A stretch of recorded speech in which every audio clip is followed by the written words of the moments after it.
Nagawa kayo sinifabaayatu arra mallube hojjenna. Mallubeen hojjechuu fi nafaana ta'a ofii godha waraabbadha dhiifama naa godha ammoo Waaqayyo nu mijeessutti akkasuma akkas gooneetu coccorannee maatii coccorannee ergasii immoo waan sirrii goonaa ergi haala nu mijeeffannee immoo jedha mallubee hojjenna waliin har'a. Kakkaste modi dejajatina anna mallube ni jar na para ba ke kasa koda ini na alam saira dejaja kola sarra metti ni sagoga sajjiniti mallube di la koga sarra be iti akkasa biyya keenya tela akkasitti hojjetama mallubee jedhama kun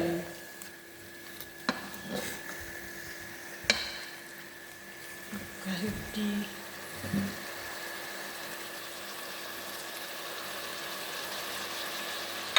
qimamiin kun immoo kun durfaa isa jennuudha kun illee mismaaraa fi filfil aswatii habbasaati kulle qimamiidha mamii wal makaa jechuudha kammuuna filfil aswatiidha asfariidha loon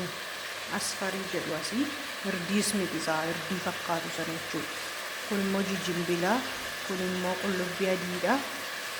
akkasitti naqamma ashoboodha ashoboo kun qaba soo giddu so giddachu akkasitti narakkisa jedhama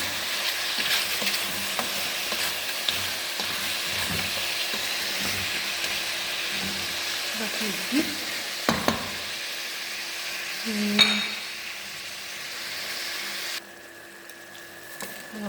kan akkasitti ergi wal nyaatee jedhee booddee qimamii hundatti godheera xiqqoo adamsuu ergi wal nyaatee booddee xinnoo ishee qadaaddanna qadaanna xinnoo akka bokaarrii keessa deemuutti ergan akkasitti danfeedhee bishaan xinnoo itti naqanna maaraqa bishaan gubaa jechuudha Angguba pada jaju syaro.